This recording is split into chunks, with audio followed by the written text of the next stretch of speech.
एक समय की बात है। माणिकपुर नाम का एक गांव था। गांव के कोने में पुरानी हवेली के पास हर रात एक ठेला लगता था। उस ठेले पर एक औरत चीज सैंडविच बेचती थी। वो बहुत ही खूबसूरत थी, लेकिन उसकी आंखों में एक अजीब सा डरावना आकर्षण था।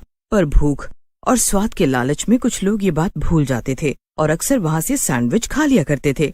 ऐसे ही एक रात 4 दोस्त राहुल, विशाल, तनु और अंशुल उस ठेले के पास पहुँचे। यार भूख लगी है, कुछ खा लेते हैं। हाँ यार, भूख तो मुझे भी लगी है, लेकिन और कुछ दिखाई नहीं दे रहा है। सिर्फ यही चीज सैंडविच का ठेला है। ये चीज सैंडविच की खुशबू तो बहुत अच्छी आ रही है। भाई मुझे कुछ अजीब लग रहा है। गांव वाले इस ठेले के बारे में अजीब अजीब बातें करते हैं। हाँ, इससे अच्छा हम यहाँ खाते ही नहीं। क्या पता कोई घटना ही हो जाए, और हो सकता है ये सच में भूत या चुड़ैल ही हो। ओफो, तुम भी ना। भूख से मर जाऊंगा मैं, लेकिन ये भूत प्रेत वाली बातें नहीं सुनूंगा। हाँ। ठेले वाली औरत मुस्कुराई। उसकी मुस्कान में कुछ ऐसा था जो तनु को बेचैन कर रहा था। आप लोग नए लगते हो, मालूम पड़ता है यहाँ पहली बार आए हो। मैं सही बोल रही हूँ क्या? हाँ, आप सही कह रही हैं। वैसे क्या आप यहाँ हर रात ठेला लगाती हैं? हाँ, जब से मुझे यहाँ का स्वाद मिला है मैं रोज आती हूँ। अच्छा, चलो यार, अब ऑर्डर भी कर दो, भूख लग रही है यार। चारों ने चीज सैंडविच ऑर्डर किए। औरत ने बड़े ध्यान से उनके लिए सैंडविच बनाए और परोस दिए। पर जैसे ही तनु ने पहला निवाला मुंह में डाला, उसे लगा कि चीज सैंडविच में कोई अजीब स्वाद है। उसके गले में अजीब सी जलन होने लगी। उफ, इसमें तो कुछ गड़बड़ है। ठेले वाली औरत ने अपनी बड़ी बड़ी आंखों से तनु को देखा। तनु, अब तुम मुझे डरा रही हो। इसमें डरने की क्या बात है? शायद तुम्हें आदत नहीं है। धीरे धीरे तुम्हें ये स्वाद पसंद आने लगेगा, तब जलन महसूस नहीं होगी। अगली सुबह जब तनु उठी तो उसे बहुत कमजोरी महसूस हुई। उसे लगा जैसे उसका शरीर बहुत हल्का हो गया है। उसने अपने दोस्तों को फोन किया, लेकिन किसी का भी फोन नहीं लग रहा था। वो डर गई और विशाल के घर पहुंची। वहाँ उसकी माँ रो रही थी। आंटी, विशाल कहाँ है? वो मैं उसको सुबह से फोन कर रही हूँ, लेकिन लग नहीं रहा। बेटी, विशाल कल रात से घर नहीं आया है मेरा बेटा। पुलिस भी कुछ नहीं कर रही। तनु को पता चला कि राहुल और अंशुल भी नहीं मिल रहे। वो भागती हुई पुलिस स्टेशन पहुंची। इंस्पेक्टर साहब, मेरे दोस्त गायब हो गए, कुछ करिए, हम लोग बहुत परेशान हैं। तुम्हारे दोस्त कब गायब हुए, और तुम्हें क्यों लगता है कि वो गायब हो गए हैं? कल रात से ही वो घर नहीं आए हैं। मैंने सबको बहुत कॉल किया, लेकिन किसी का फोन नहीं लग रहा है। सबके घर भी गई तो कुछ पता नहीं चल पाया है वहाँ भी। रात को कहाँ थे तुम लोग? क्या तुम भी उनके साथ में थी? हाँ, हमें भूख लगी थी, तभी हमें एक ठेला दिखाई दिया जिसमें एक औरत चीज सैंडविच बेच रही थी। हमने उस चीज सैंडविच वाले से सैंडविच खा लिया था। पर जाने कैसे मैं उठी तो घर पर थी, लेकिन मेरे बाकी दोस्त नहीं आए। इंस्पेक्टर का चेहरा पीला पड़ गया। तुम जानती हो तुम कितनी बड़ी गलती कर चुकी हो। तुम बच्चे अक्सर अपनी नादानियों से फंस जाते हो। आप ऐसे क्यों बोल रहे हैं सर? ये 100 साल पहले की चुड़ैल है, जिसका नाम चंपा था। वो इंसानों के मांस से चीज सैंडविच बनाकर खिलाती थी। उसे गांव वालों ने जिंदा जला दिया, लेकिन अब भी उसकी आत्मा रात को भटकती है। तनु के रोंगटे खड़े हो गए। पर आपको कैसे पता इसके बारे में? क्योंकि तुम पहले इंसान ना हो जो ये शिकायत लेकर आई हो। ये आप क्या बोल रहे हैं सर? इसका मतलब क्या वो? नहीं, ये नहीं हो सकता।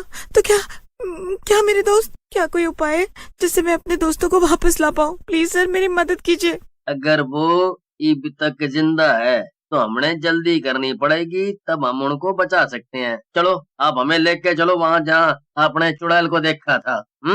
वे दोनों उस ठेले के पास पहुँचे, पर वहाँ सिर्फ जलते हुए कोयले पड़े थे। तनु घबरा जाती है। यही तो था ठेला, कहाँ गया? अब क्या होगा? उधर चुड़ैल अपने खाने की तैयारी में लगी होती है।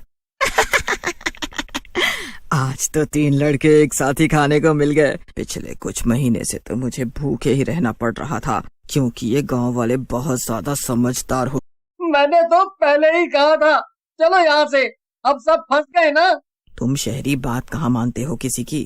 खैर, मेरे लिए तो ये अच्छी बात है, वरना आज रात भी मुझे भूखे ही रहना पड़ता।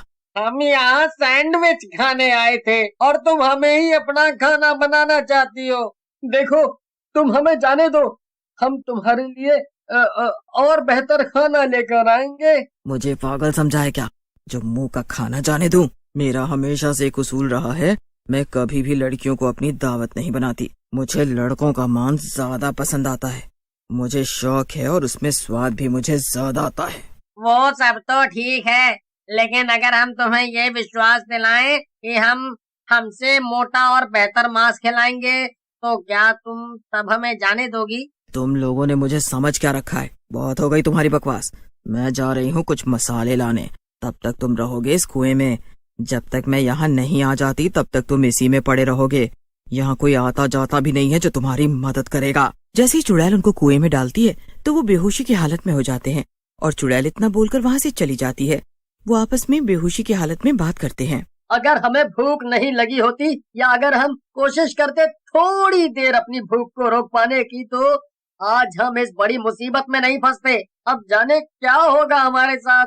मेरी माँ भी मेरा इंतजार कर रही होगी, ना जाने कितना रोई होगी मेरे बिना।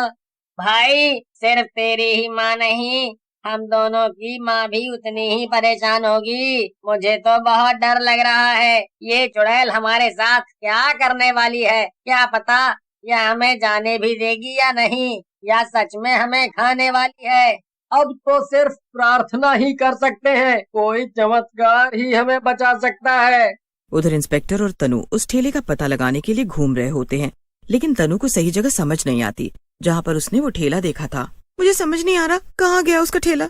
यहीं पर तो था, एकदम से गायब कैसे हो गया? मुझे जहाँ तक याद है मैंने यहीं पे उस ठेले को देखा था। सर, मुझे भी उतनी चिंता है अपने दोस्तों की जितनी की आपको। मैं कोशिश कर रही हूँ पता करने की। तभी उनको दूर एक कुआं दिखाई देता है जिसमें से एक अजीब सी आवाज आ रही होती है। सर, मुझे लग रहा है उस कुएं के पास कुछ गड़बड़ है। चलिए ना वहाँ देख आते हैं, क्या पता मेरे दोस्तों के बारे में कुछ पता चल सके। तनु और इंस्पेक्टर जल्दी से कुएं की तरफ बढ़ते हैं। शाम भी हो चली थी। अब तनु और इंस्पेक्टर को डर भी लग रहा था, लेकिन फिर भी उन्होंने हिम्मत करते हुए सोचा कि एक बार कुएं के अंदर झांक लेते हैं। इंस्पेक्टर और तनु ने कुएं में झांका। अंदर विशाल, राहुल और अंशुल बेहोश पड़े थे। इंस्पेक्टर और कुछ हवलदार मिलकर उन्हें बाहर निकालने लगते हैं। जैसे ही वो उन्हें बाहर निकालने लगे, पीछे से ठेले वाली चुड़ैल आ जाती है और आग बबूला होकर कहती है, क्यों रे, मेरी दावत खराब करने आए हो तुम लोग? मैंने बहुत बड़ी गलती कर दी तुझे जिंदा छोड़कर। मुझे अपना उसूल तोड़ देना चाहिए था और तुझे भी यहीं पर कैद कर लेना चाहिए था। उसकी आंखें जल उठी और उसके हाथ नुकीले पंजों में बदल गए। चलो सब भागो, ये चुड़ैल हमें मार डालेगी। अरे भागो। मेरी माँ ने बहुत साल पहले इस चुड़ैल से बचने के लिए एक ताबीज मुझे दिया था। लगता है उस ताबीज का इस्तेमाल करने का समय आ गया है। अब तो इस्तेमाल कीजिए ना उस ताबीज का। अब क्या जब हम मर जाएंगे तब वो ताबीज आप निकालेंगे? हाँ सर, जल्दी से निकालिए। तभी इंस्पेक्टर ने एक पवित्र ताबीज निकाला। इब तेरा अंत होगा। और वो चुड़ैल की तरफ फेंकता है।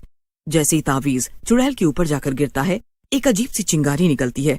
उसके बाद चुड़ैल चीखती है और उसकी चमड़ी जलने लगती है। वो धुएं में बदल जाती है। आपका बहुत बहुत धन्यवाद सर। आप नहीं होते तो मैं बच नहीं पाती और न ही मेरे दोस्त। आपने अपनी जान पर खेलकर हम सबकी जान बचाई है। मैं आपका एहसान कभी नहीं भूलूंगी और ये पूरा गांव भी नहीं भूलेगा। आपने इस पूरे गांव को उस चुड़ैल से आजादी दिलवाई है। आपका बहुत शुक्रिया सर।